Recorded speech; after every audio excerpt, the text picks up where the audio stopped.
this is what we're going to make, if I can find the right camera. There we go. This little beastie here, where am I? Down here somewhere. This was given to us anyway, as many years ago, and it's a little Japanese style doll. This is solid. It's not a pot or anything, but I decided I'd make a similar sort of thing, but we'll turn it into a small pot.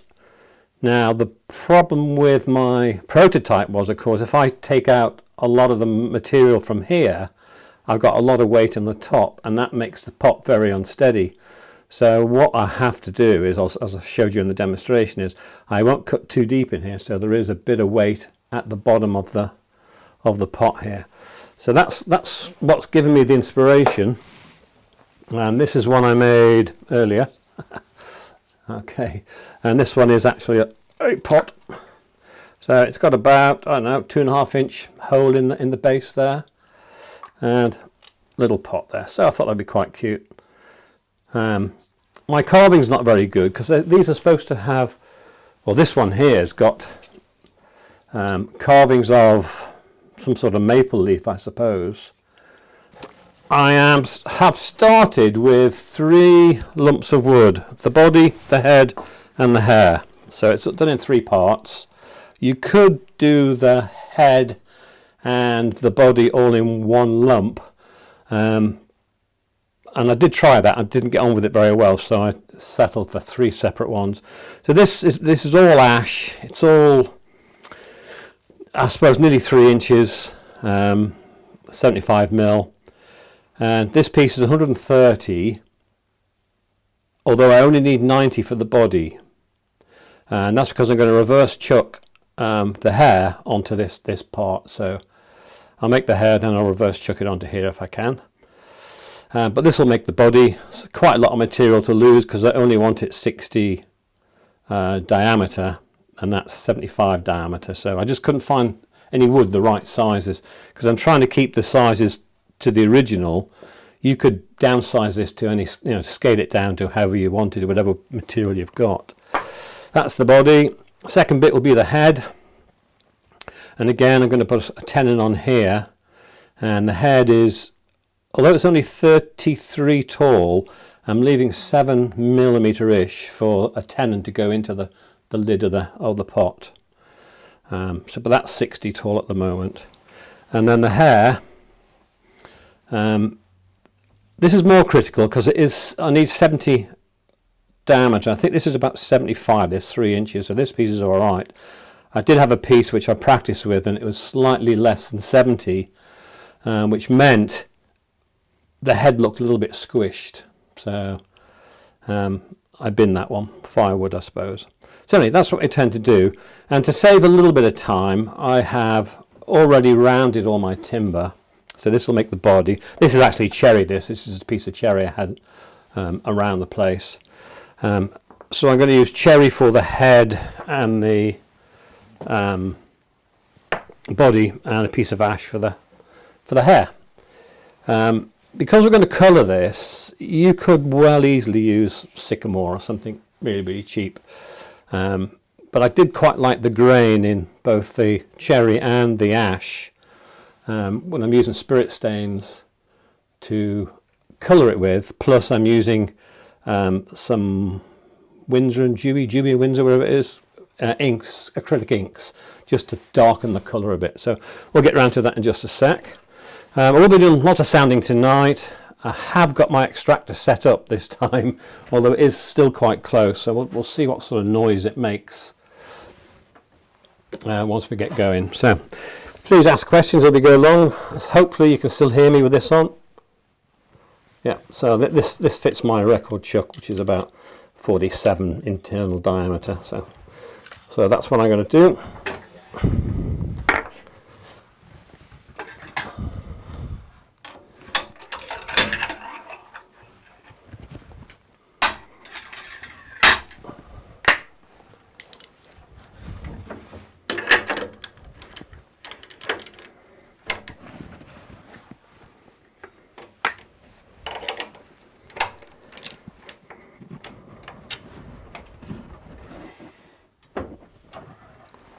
Just using the tailstock really to centre this, because I want to drill a hole in here for the first before I go any further. Right, there we go. And also what I want to do is mark where I'm going to put the tenon. Need the dimensions, whether that's got 33, so I'm going to start at 32, I think, just to give myself a fighting chance. So 16.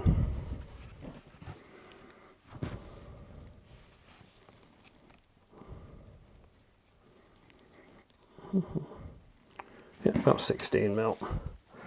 And I'm just going to put a circle on there. So that's will be the inside of my pot, inside of there. So first things first, let's put my drill in. The nearest Forstner bit I've got to drill this out is 32 mil, so that will have to do for now. I'm not even sure if they make a 33, do they?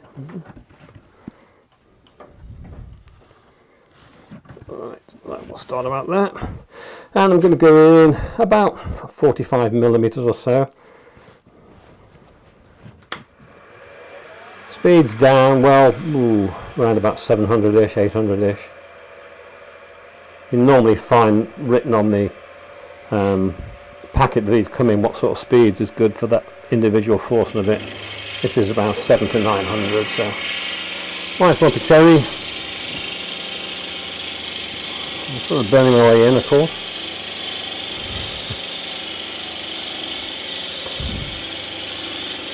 And I have marked this to the depth I want. I'm just going to get rid of some of the waste wood out of there.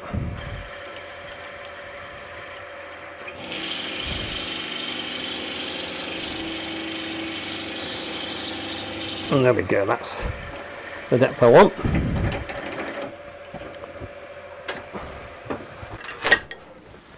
Just for a little support this is anyway, it's not necessary really, but and I can change my tool rest for something a little bit smaller.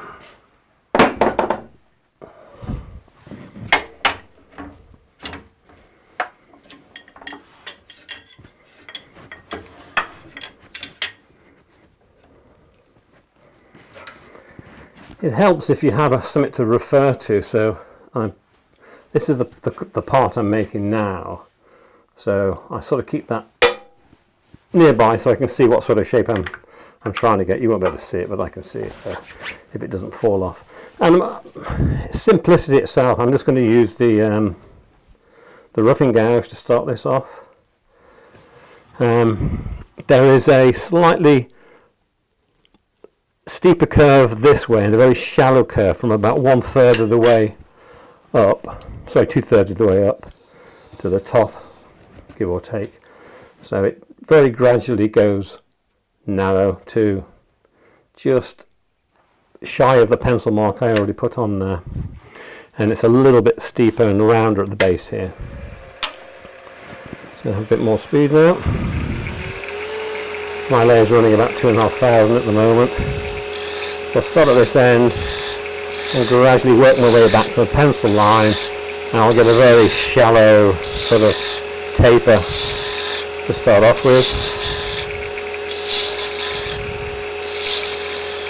Okay, and then we need to round this towards the top of the shoulders a little bit more.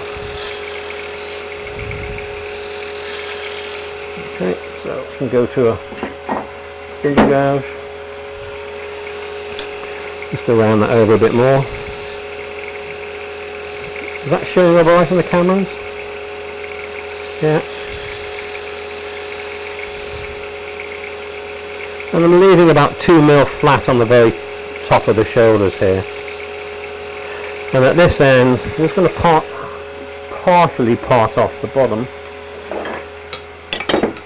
with a fairly wide parting tool, just to give myself some space.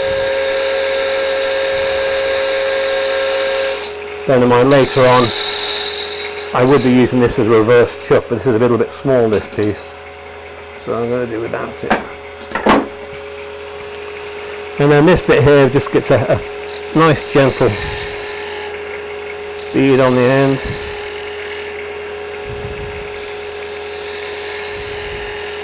And again a very gradual taper towards the base.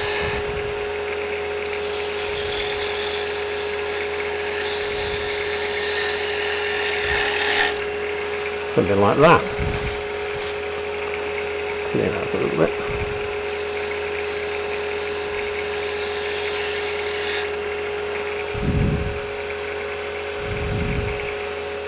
Right, so I can get rid of my pencil marks now, so again I'll just use a roughing gouge just to blend this all in.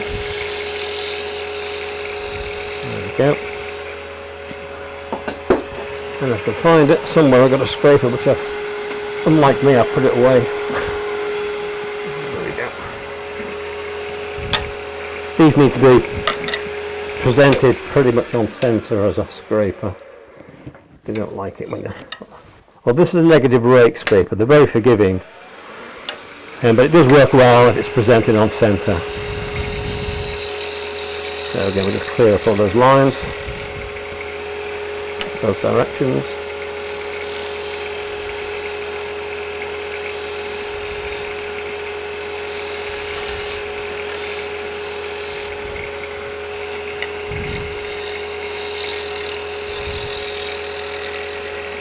Right, there we go.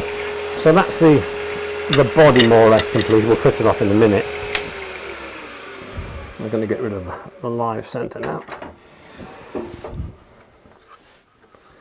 And we'll do a little bit of sanding on this. I'm going to put my extractor on. Hopefully it won't be too distracting from the noise. Because if I don't, everything's going to disappear into dust. So I shall put this on. And again, I've got to do a twizzle to get to my switch. You still hear me all right? That's all right then. Okay. I'm going to start with 120. I'm not good enough to start at 240, so 120 is. Speed down a little bit to about 1,000, 900, whatever. Whatever you're comfortable with.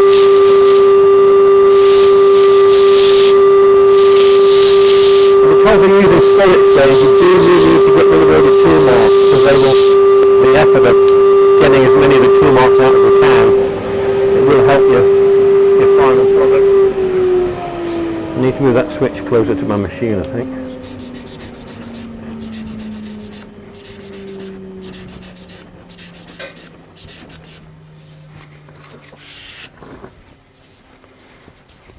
Right, perhaps should have made my cut there a little bit deeper, but I can sort that out later. Right, sanding sealer. Remember to give it a good shake. I was never one, when I first started, I was never one for reading instructions, so I never never shook my sanding sealer when I start off with, and I had this really thin stuff come out, and then as it got up near the bottom of the tin, it became really, really thick, and I didn't know why. So now I do know why. I always shake your sanding sealer.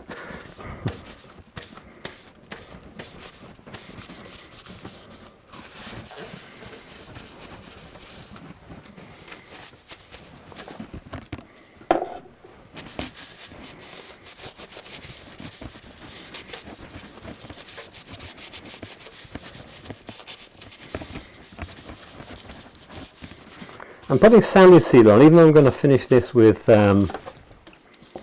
spirit stains and acrylics. By putting sanding sealer on, it does stop the spirit stains from soaking right into the wood, so you do have a fighting chance, if all things go wrong, to actually take this up, take the finish off.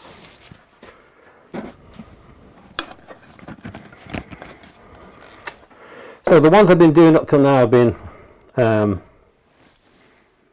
red. So what I would do, if I was making another red one, I would put yellow down first, and then put red on the top, and then you can sand it back a little bit just so the yellow starts to show through, and then I put an acrylic coat on. So these are, I'm going to use green and blue this time. So I go through tons and tons of paper towels when I'm doing this. My fingers will end up blue. I would advise wearing rubber gloves or something if you're going to use spirit stains. And I'm going to put the lathe on to, I know, quite slow, a couple of hundred RPM I suppose. Just helps it spreading across. I can feel it going to my finger already. So I've got a nice green finger. I hate gardening as well.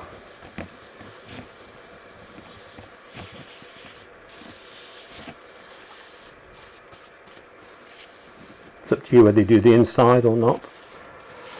And then after that, I'm just going to put a little bit of blue on.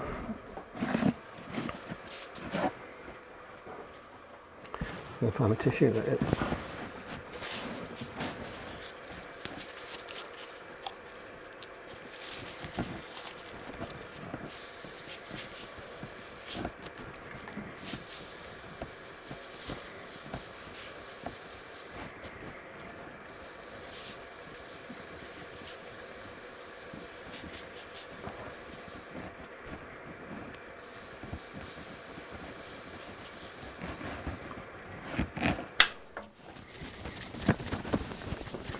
And then just try and disguise all the bits where it hasn't quite taken.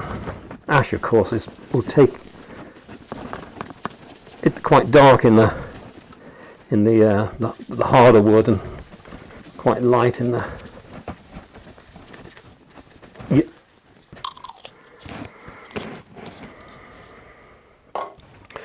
Right, now you could take that back a little bit. Well, you can see the green in places there. I'm just going to take a little bit of 600 and speed up a little bit and just give that a light rubbing over. You can see the blue coming off on the 600 and I can see the green at the bottom there. I am going to put a darker colour on in a minute. So the theory being that some of the green shows through. It may not show up very well on the camera. Certainly the green is in the darker timber. But you can leave it like that if you wish. I prefer to have something a little bit darker. So I'm going to use, these are acrylic inks made by Baroni, and this is Prussian blue. They are pigment based, and they do need quite a good shaking to, where are we? There we are. Yeah. It's Darla and Rowney, FW, whatever that is, and Prussian blue. Got a little pipette at the top here, but they do need quite a lot of shaking to get rid of the pigment, or even out the pigment at the bottom. So, same deal. I'm going to put the lathe on a little bit. This is a brand new tub. So I'm not quite sure. I haven't used this before, so I've used the reds and the yellows. So I'm going to put some on my thing there and then go all over there we go. That's a nice colour, that. That's probably all I need on there. Before it dries, I'll just even it out a bit.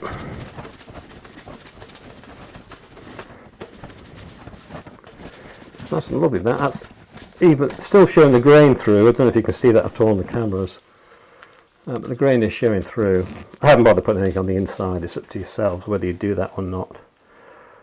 But they seem to work quite well. They dry quite quickly. Although they are waterproof once they're dry. Is the word I was looking for. That looks quite nice. At this point in time, you could do your carving. And then wax on top of that. So I'm just going to let that dry off a little bit more, and then I will attempt to do the top. I'm not going to attempt to do a leaf on there because I'm just rubbish at it, but I will try and do the collar, and I've got somewhere down here flexi cut of these things, I think, flex cut, something like that. And I'm going to lock my spindle, and this is what I'm trying to achieve, is this bit here at the top. Yeah. Now, I don't know whether I'm doing this right or wrong, so maybe Glyn can tell me, I don't know. Let's see if I can get that somewhere near the top. Yeah, there we are. So I'm going to go that way to make the long one, so I'm going to stop somewhere around here, I think, and just push that along nice and gently. You see that? You should be able to see that.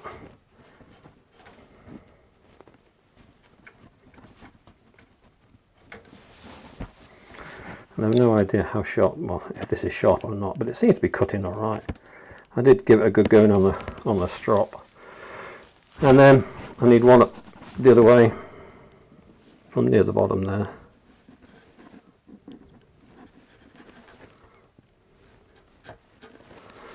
And then just a little tiny one at the top of the collar.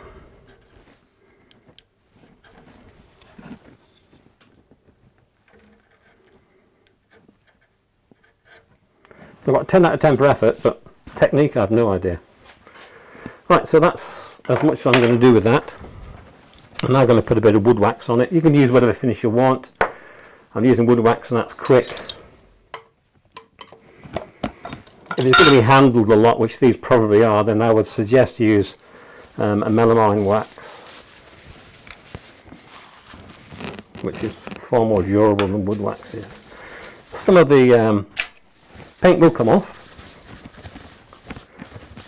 particularly if it's not dry properly. Oh, this is alright. There's a little tiny bits coming off, but not too much.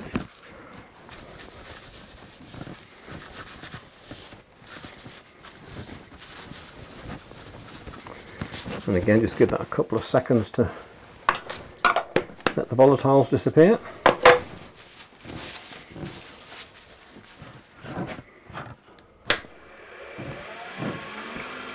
Then we give that a bit of a polish.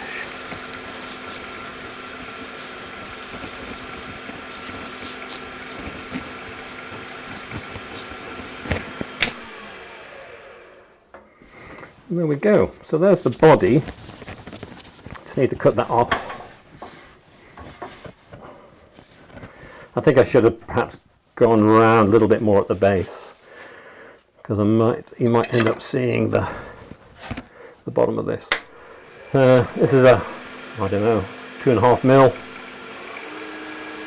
plodding tool.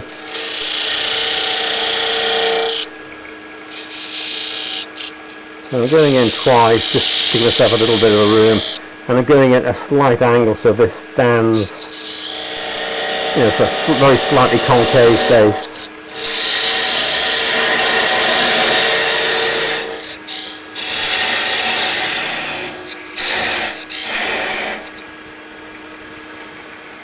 If you're not comfortable catching this, then I would suggest you just get a saw and cut it off.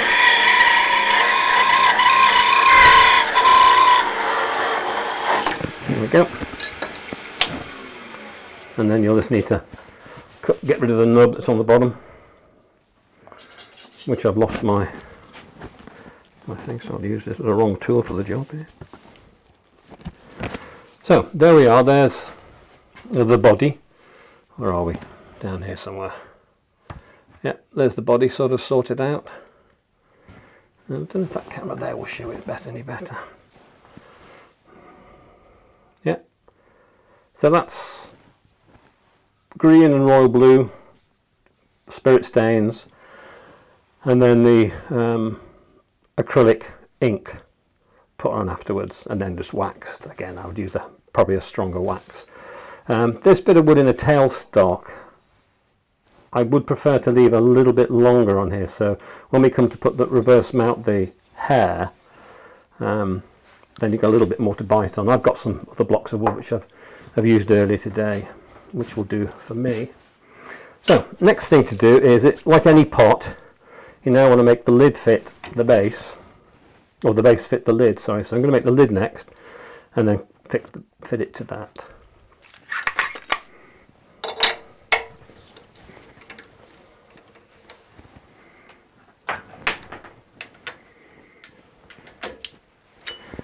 Where are we? There we go. So this is going to be the head itself.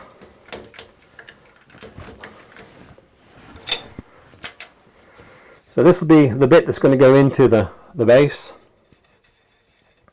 And there's no need to make this round because it's going to go inside the hair. So this piece here is literally stays at 55mm diameter, that is, or it will be eventually.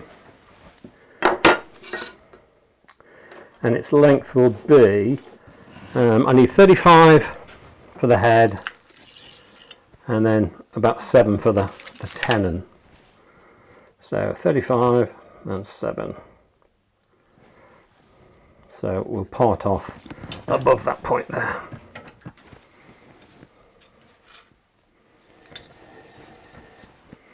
Okay, and I'll have a tenon in here which will fit about 7mm longish. And that will fit inside the base we just made. So we'll start by doing that bit first. I'm just going to flatten that off with the parting tool. Okay. I can bring my speed back up now. Finish that again around about 2000 or so. I'm just going to make this flat with a parting tool. Okay. And now I want 32mm. So I'm going to again, where's my compass gone? There it is.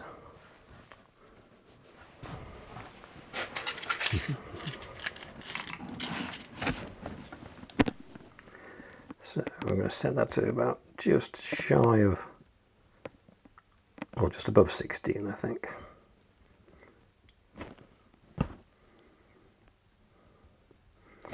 Then they can come back down to 32. I know the hole's 32, well it was drilled with a 32mm. Oh, I knew I should have done this before. There we go. So,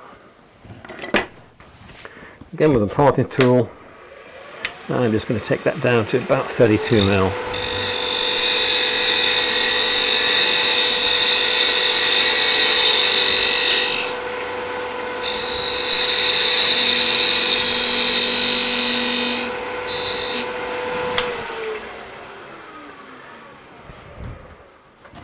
So, I know that's a little bit oversized because I went a little bit wider than the 32mm to start with.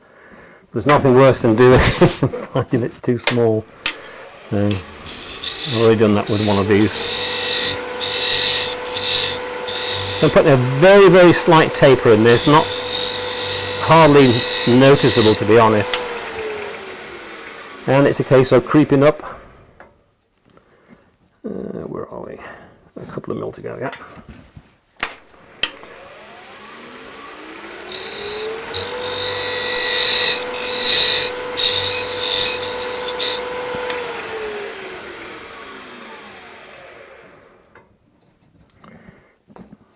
Still a bit more.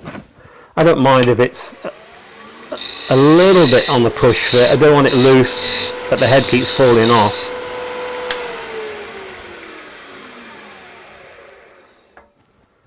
Ooh.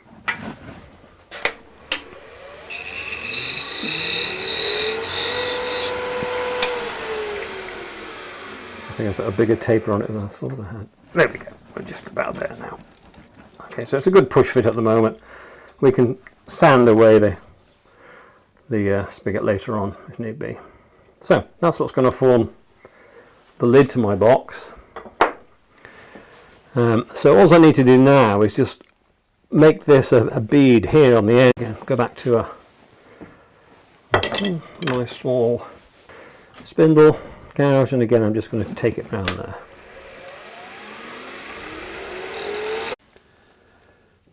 So anyway, what I was doing, I was now sanding this component here, which is going to be the head. So I think I did 120, so I'll just continue. So I'm going to put my noisy thing on again, if I can.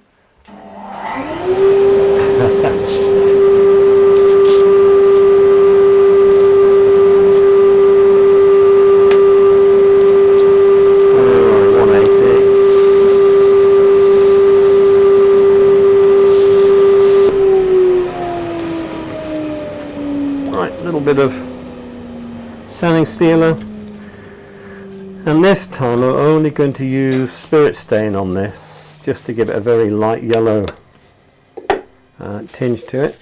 Again, now I'm going to put some sanding sealer on just to stop that stain from soaking in too quickly.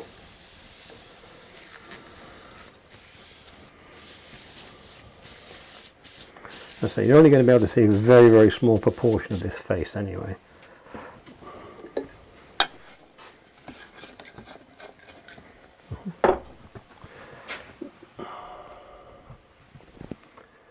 Hopefully you can see, I can see back in the corner there. Right, yes, so now we're just going to put yellow stain on that. Again, this is just ordinary yellow stain from chestnut.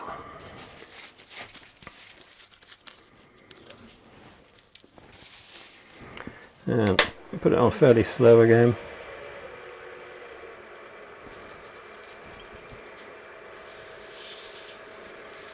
Doesn't need very much. I'll give it a couple of coats, but just to make sure we get it all covered.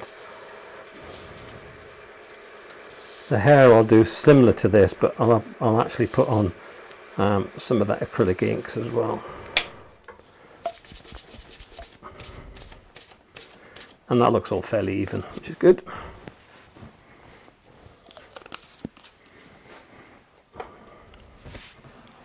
You will need to put eyes and things on at the moment and later on. I'm not going to put any wax on this again because it's such a small proportion of it being seen, and I don't think it needs it. Plus, if you put wax on, it won't take the eyes and the nose, which we're going to have to put on a little bit later. So I'm going to part that off.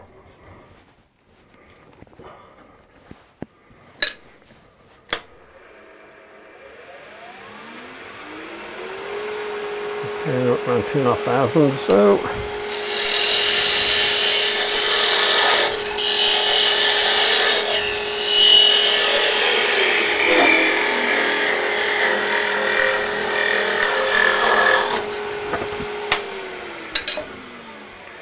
And just need to get rid of that nub on the top.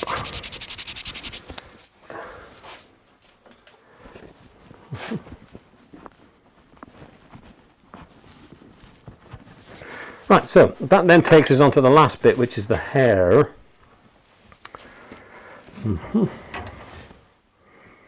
He says, looking for my tools. There they are.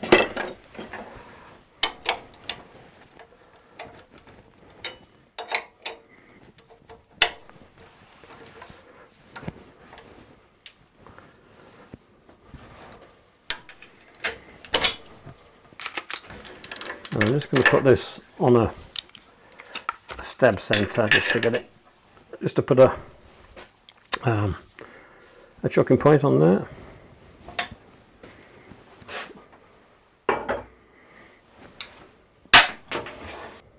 And I've marked this here, this 55mm diameter, that's where the head is going to fit inside of that. So I've just put a 55mm circle on there.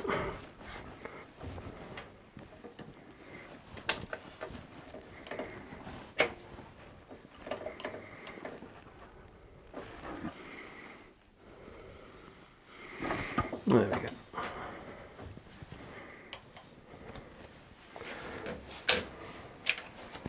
Right. So I said this needs to be 70 diameter, and I'm not sure if I took it down that far yet. Might have done, just to save a bit of time. That's 73, which is fine. It's in the area of, we'll lose a little bit in the turning, and it's got to be from the bottom there 50. Where's my drawing? 65 tall.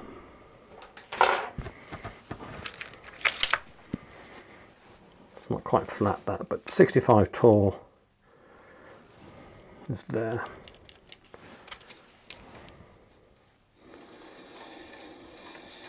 So I'm going to put a chucking point on there at about 50mm or so, and then I'm just going to flatten this end up a little bit.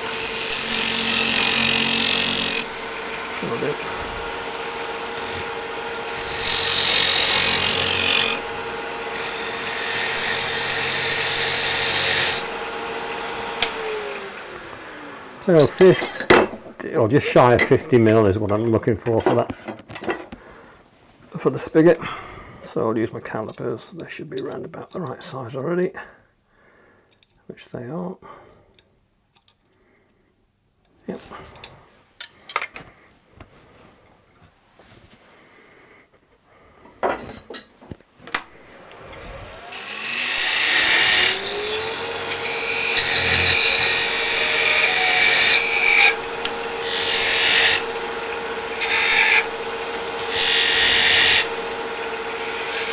There we go.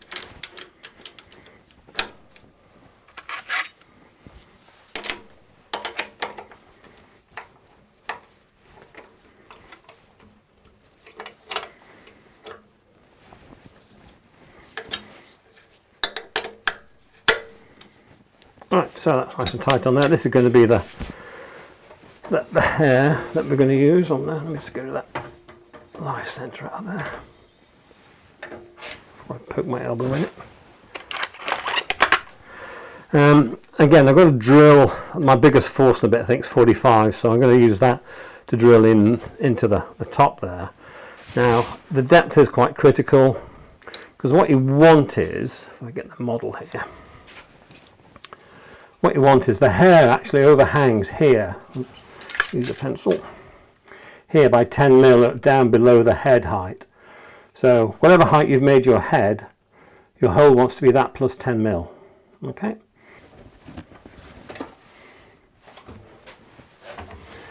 Right, so again, speed's coming down quite slow. Maybe about 500-600 maybe.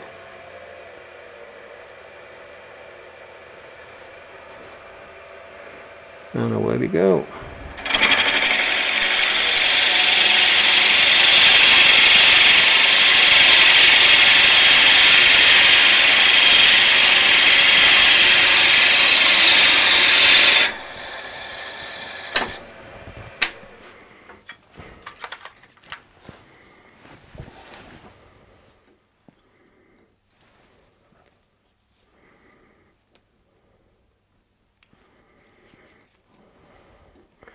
So I've got about another 4mm to go.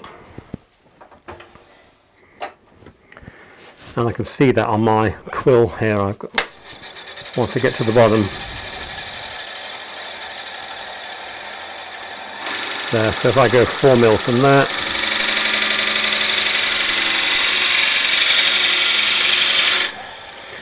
that should do it.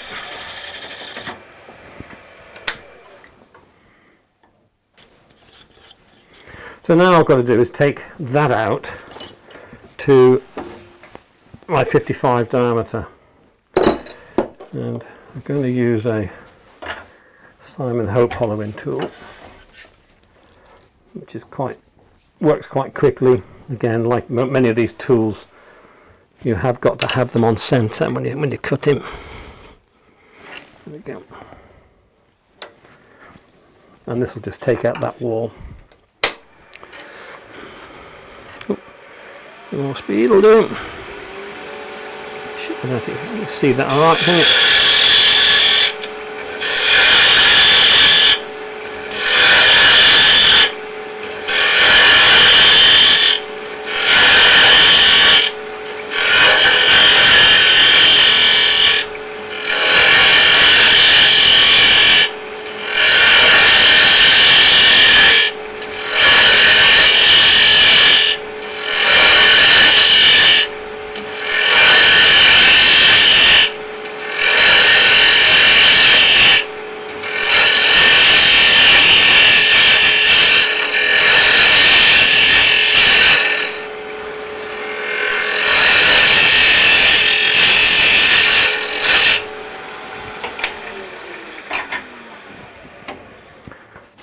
how close I am with the head.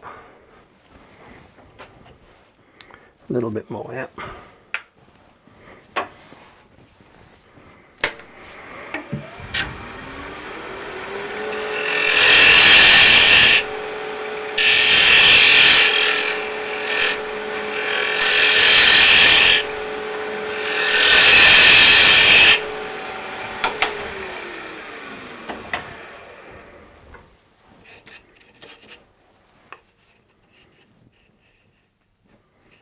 There we go. Not quite deep enough yet, but you get the picture. So of course, because this is a round tool, where am I?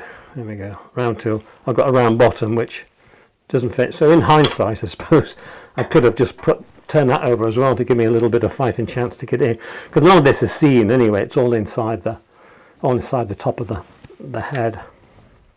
So I need to try and get that flat on the bottom.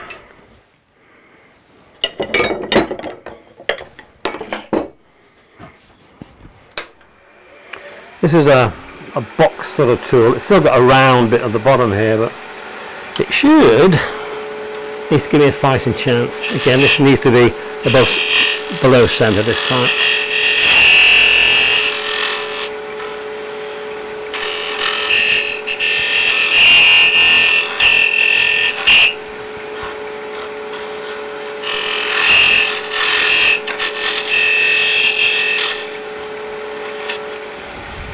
Funny thing is, this is a Jason Breach tool by, again, Henry Taylor for doing boxes. And I only bought this because a guy I was tutoring bought them, tried to sharpen it himself and made a right hash of it. So I bought one, had a look at it to see how we correct it, and I couldn't see how it was sharpened. So I sent an email to Jason Breach at Axminster, who replied to me, I don't know, he said. I don't know, it's all done by Henry Taylor. So I contacted Henry Taylor, and they didn't know off the phone, but eventually they got back to me and said, oh, we have a specialist grinding machine that does them. So how somebody who buys this tool is ever supposed to sharpen it the way it is sharpened now, I have no idea. I can see it's very coarsely, where are we? You see that in that light? I'm not sure. You see the along here and across the tip, it's really coarsely ground, and I'm assuming they've used something like a 5 or 4 inch grinding wheel and just run the edge along and the tip to get that hollow grind in it. So I still haven't found a way of sharpening it. I haven't needed to sharpen it. It's been pretty good for a while. Right, let's see if there we go. And again, I'm looking for about 10 mil. So that will be eventually glued up inside there. So I need to put a bit of shape into this. And again, it helps if, oops, I'm knocking my camera over. There we go.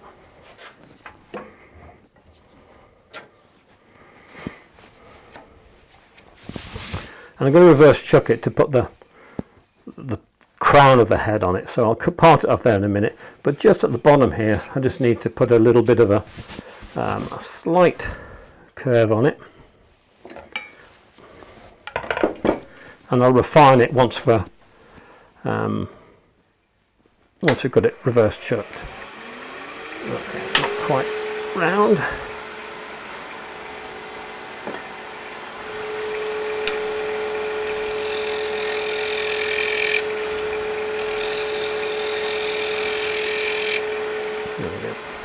I know I've got a couple of millimetres to play with here.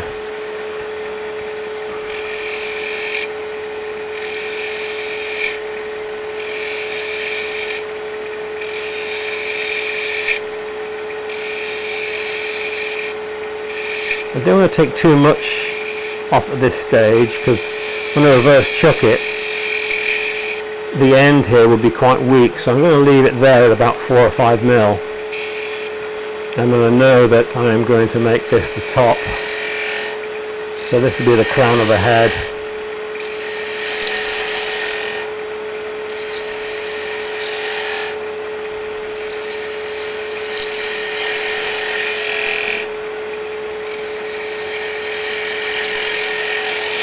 And the other thing to bear in mind, of course, I've got a 42mm hole in there, and if I take too much off, I'll end up with having a donut, I guess.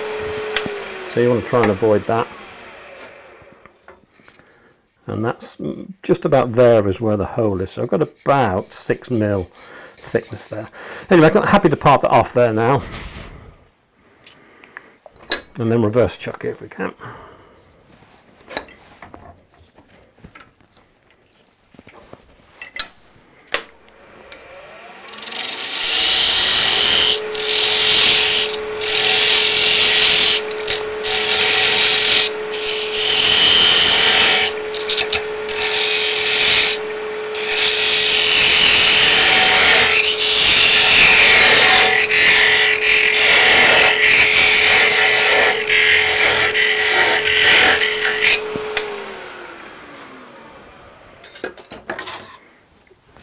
Just so they don't break through at the crown, I'm going to cut this off with a saw. There we go. So now I can reverse this and hopefully it'll fit onto one of these. There we go.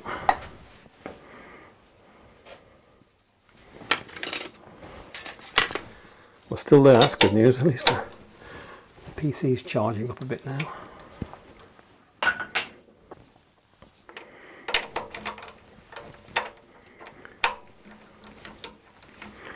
Keep all these offcuts for some reason, and they always come in quite handy for making these little chucks.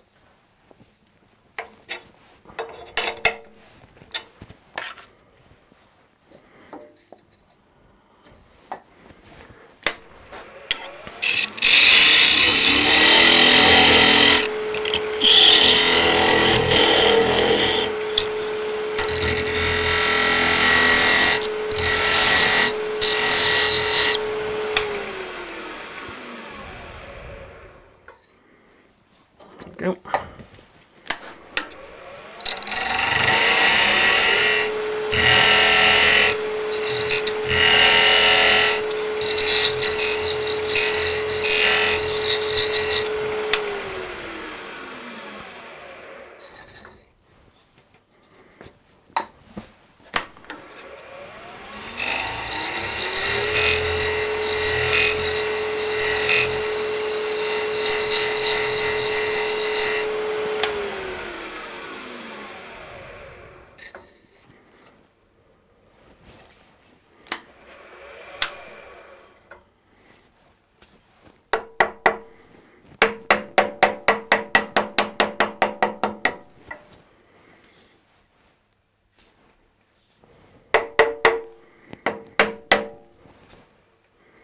Okay, close enough.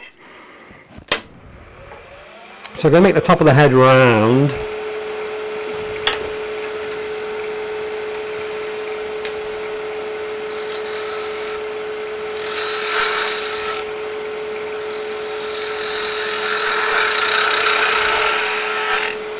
And right to the crown.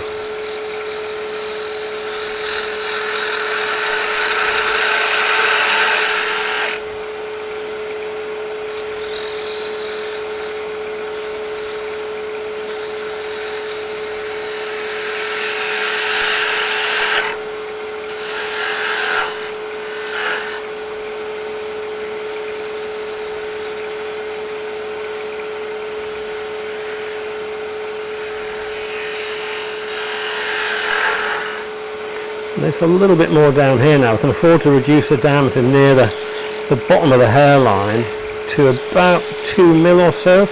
On the original model it goes to a point. I did try one to a point, but didn't look as good as I think as this will, anyway, I hope.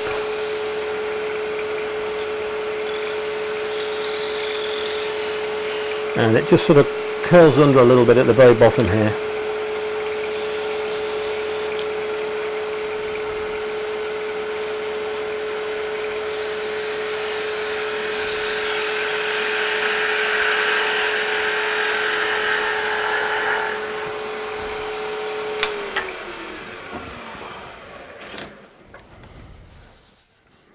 Okay, I'll just refine that with a scraper a little bit.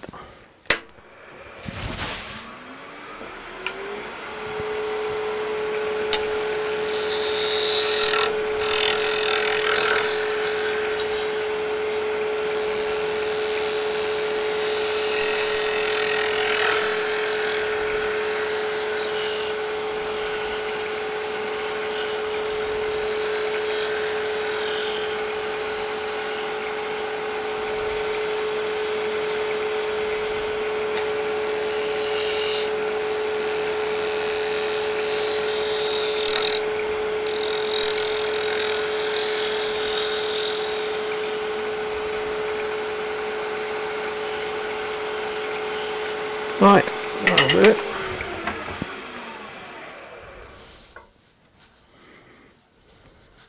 So again, a bit of sanding now, so I'm going to put the noisy thing on. Again, because all the hair will be seen, you need to pay particular attention to the sanding now.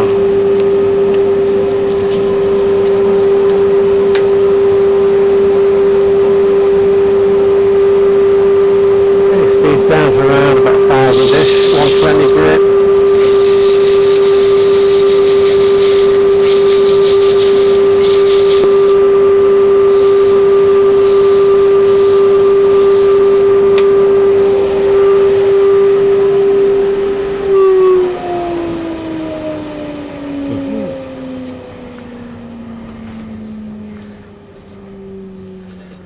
I was going to try and do this one black, but I don't think it'll look as good as the yellow hair on this. But so that's it. So now I'm going to put some spirit stain on for yellow to start off with.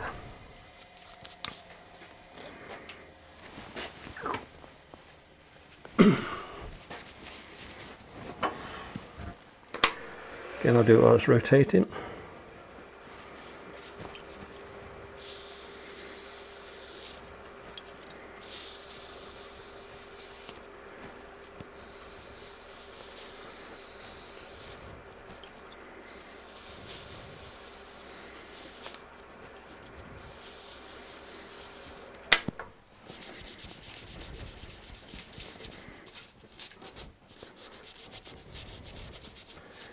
Got to make sure it gets right down to the very bottom of the thing. And there we go, that's the yellow one.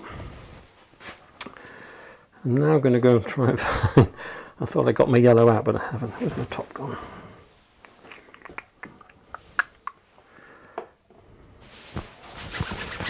I put my top down, I can't find it.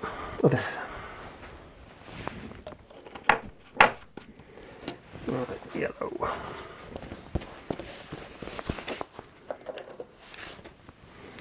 This is, again, Dollar and Rowney, and this one is, if I can see the colour, it says pumice.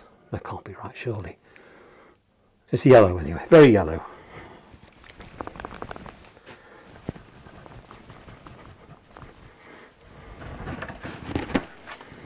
I don't need that one anymore.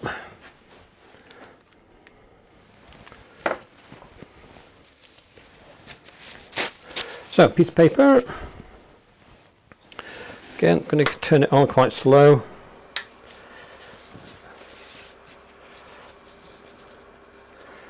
Take a little bit of yellow in the dropper, put it on the paper, and then get it all the way. See how dark that yellow is now. It's lovely. Just a little bit more.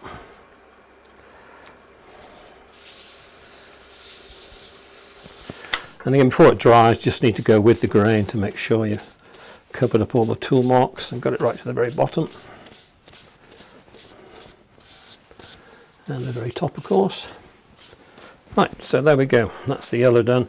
And that's a lot darker than the face. So when the face goes inside, there is a sort of a contrast in the colours. Yeah. So we'll let that dry.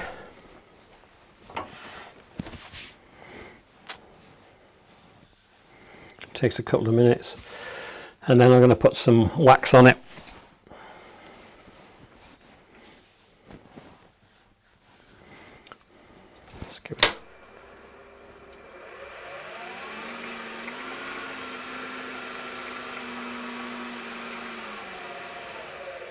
Stains.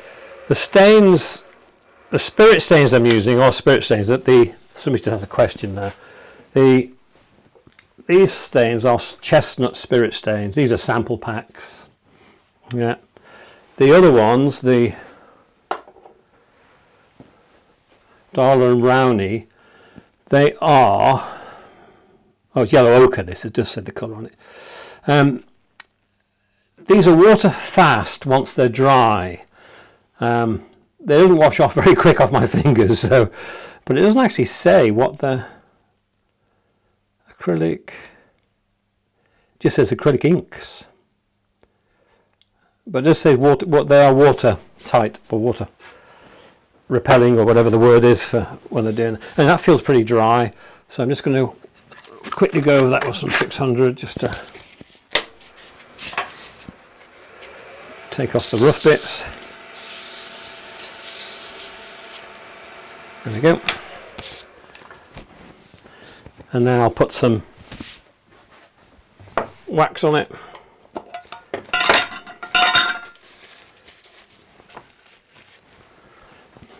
And again, some of the yellow stain will come off. I don't think it's 100% dry just yet.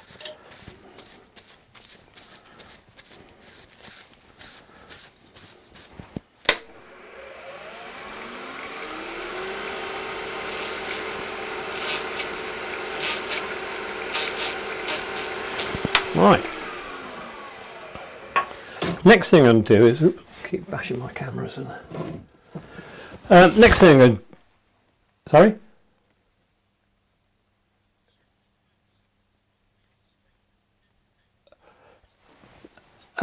Only to give it a bit of depth, a bit more depth. So that's the only reason. I mean, this acrylic stuff may be enough. I don't know. But it just for me, it just gave it a deeper. There's no scientific reason for doing so. It just seems to give a nice finish for me, anyway. You don't have to do it, I guess. Right. Next thing is, I need to make the marks if I can find my dimensions.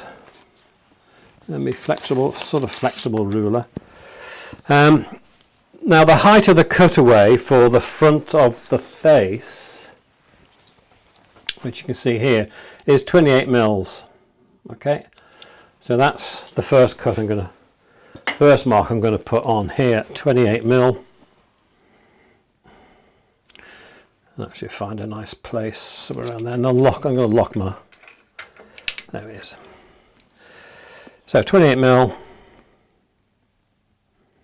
It's about that, and that's sort of my center line, and then it is 33 across, so I'm going to go 15, 16 I suppose each way, 16 that way.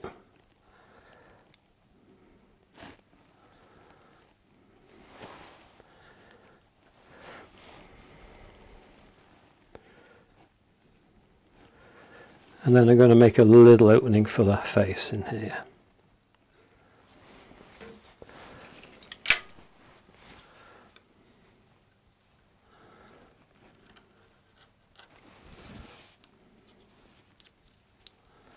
I don't know if you can see those marks, can you? Sort of, just about. So 46, that should be, not helps if you get it right from the get-go. So we'll have to be 23.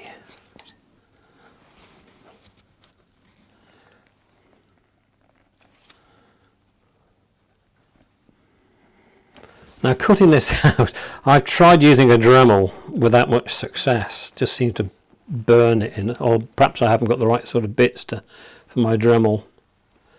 So what I've been using is a sort of Japanese pull saw to go across the top.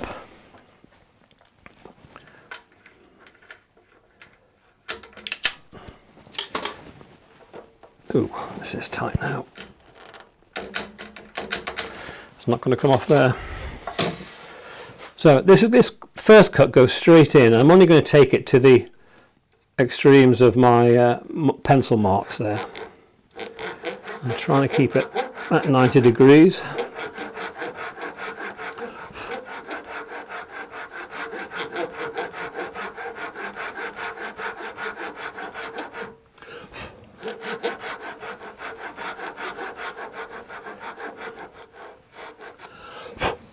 Certainly no further than your pencil lines.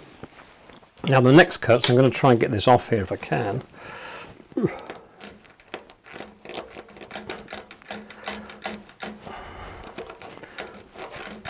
we go. Now I do this at my bench, but I'll try and do it here. Let me find something to rest on. Get rid of all these tools. Right, yes. What I'm going to do, I'm going to cut this, but I need to cut it so if that's sort of perpendicular to the centre, from the radius, I need to come back 45 degrees. If you have a look at the original one, oh, that's the old one. Where's the original one gone? Over here. This hairline is cut back at 45 degrees. Yeah, you can see that it's cut at an angle. It's not cut straight in. It looks a bit odd if it's cut straight in. So I'm going to try with this tool here. So if that's pointing straight to the centre, if I come back at sort of 45 degrees and then just go down that line, then the pencil line I've cut. It's much easier when you're on a workbench.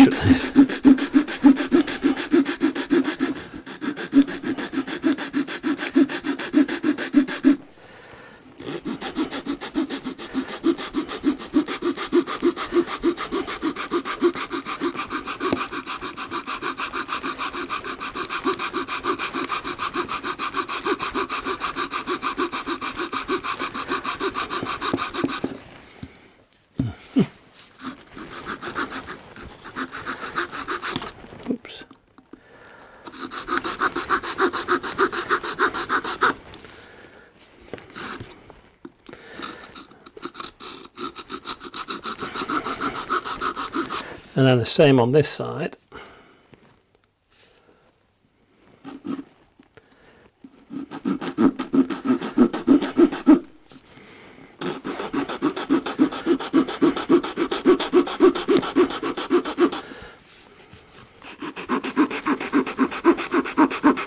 Sort of rushing this a little bit, so I haven't actually cut it straight down the line.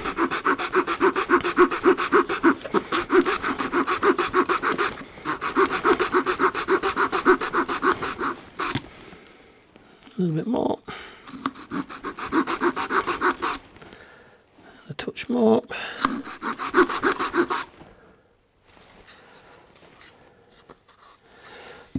Right.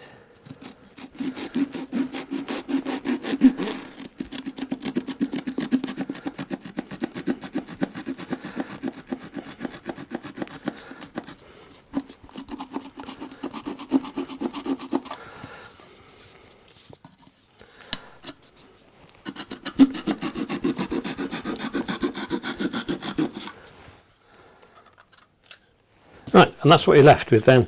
You can sand that up nice and make it nice and clean. I usually use a chisel or something. You can even colour that and darken that. You can say I haven't quite gone straight down. Oops. Let's go back to the camera.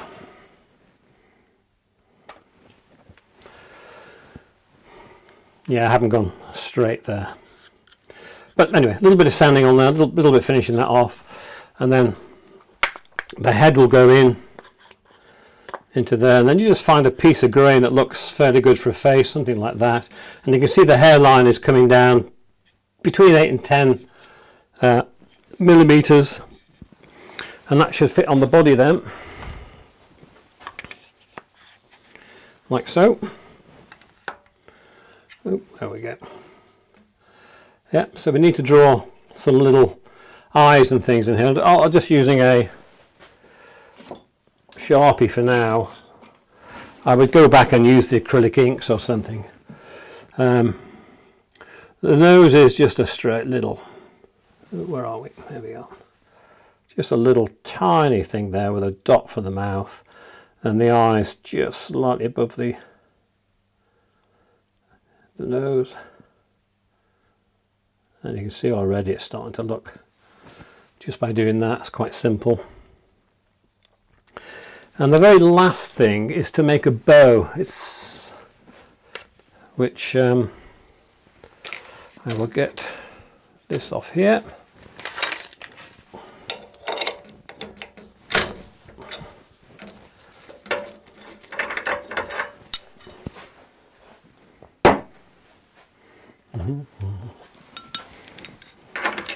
This is a record 2000 chuck, which I'm not quite sure where I got it from. But and this is again piece of ash which I've just cut down to about, I don't know, 16 or 17 mils. Not go in there. A chucky.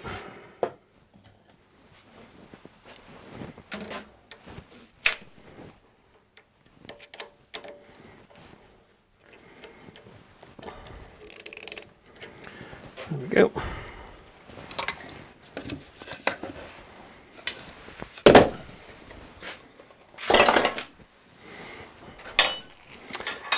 And the overall width of the little bow, if I can find one, I haven't glued it, oh this one here, is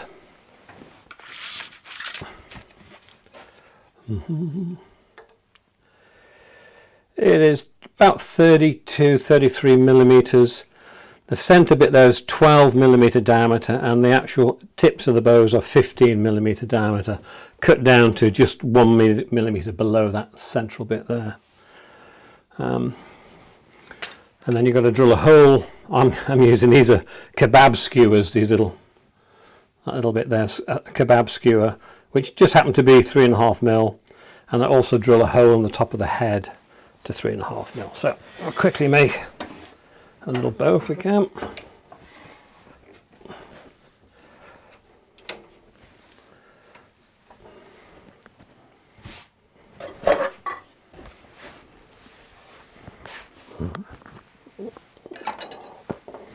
Just going to make this a little bit shorter as well.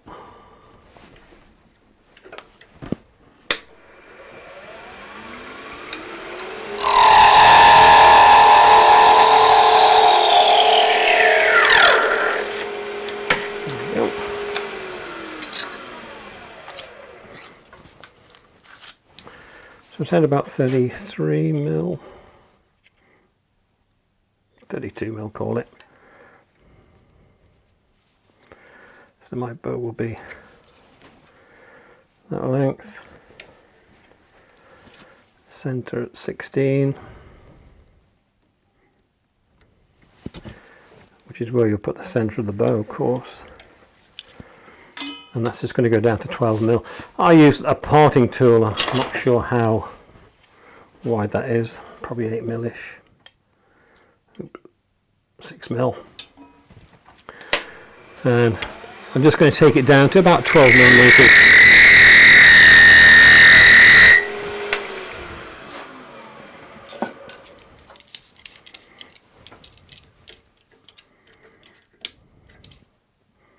.7.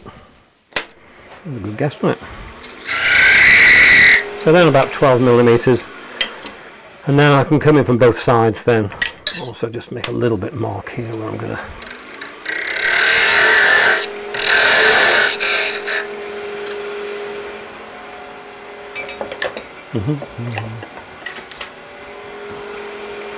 So I'm going to round over the end here.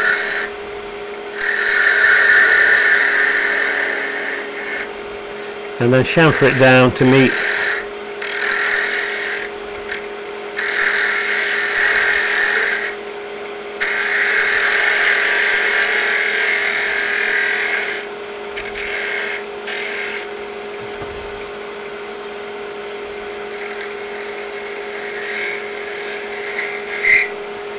same on this side.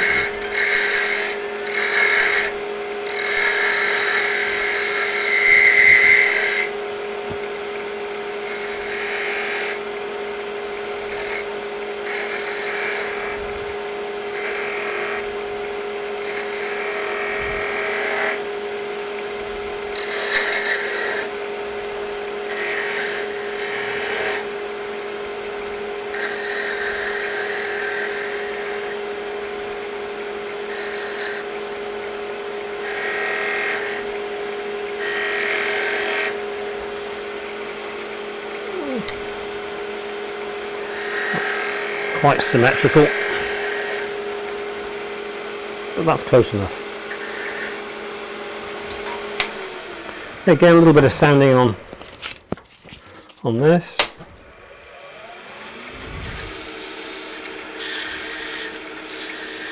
I won't spend too long sanding this, just to save a little bit of time. What are we on now? 20 to 9. Don't want to keep the guys up too late, you know. All got busy days tomorrow, hey?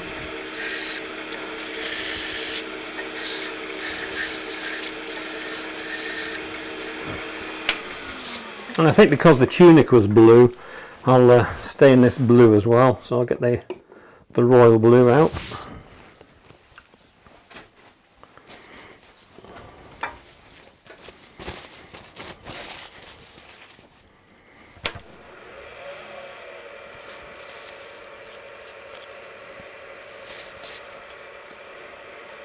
Oh, this is green. Never mind, green. We're having a green one now.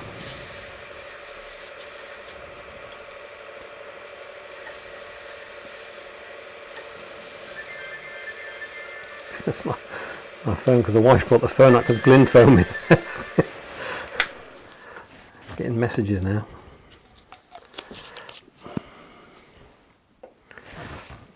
So again, I'll cut that off and then sand and finish the end off.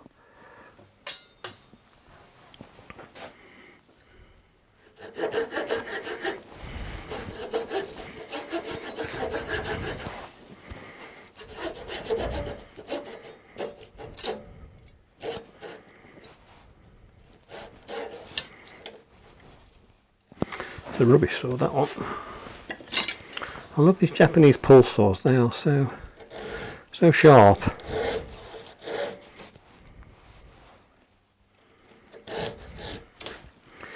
There we go.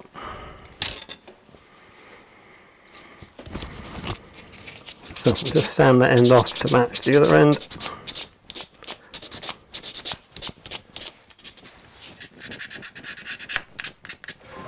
There we go. And then back to the green.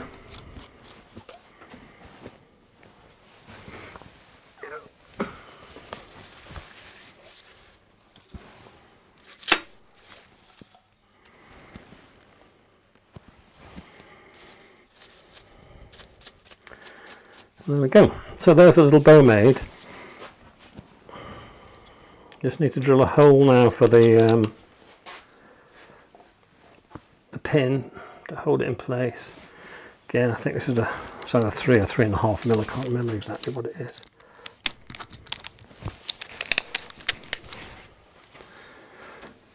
Yeah, so all I'm going to do is just drill straight in the middle there. Oops, he says, drilling his fingers off.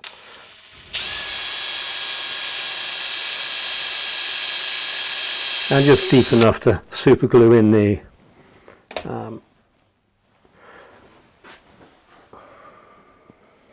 pin. Let's find my super glue. So that's the bow. That's a pin that's made out of a kebab skewer, little bamboo kebab skewer. I bought bags of them for about £1 each. And there must be 150, 200 skewers in each one, and I use them for mixing glues and things like that, you know, araldites and stuff. So we'll just leave that in there. That'll go off with the super glue. Need to drill a hole in the top of the head. You could have done this actually while it was on the lathe, to be fair, but I forgot. There's about the middle there, and it doesn't really matter to go all the way through, as long as it's deep enough to, oops, where are we? Oh, gone. There we go.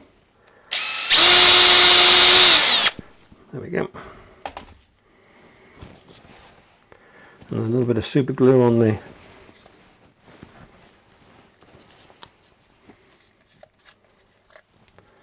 there.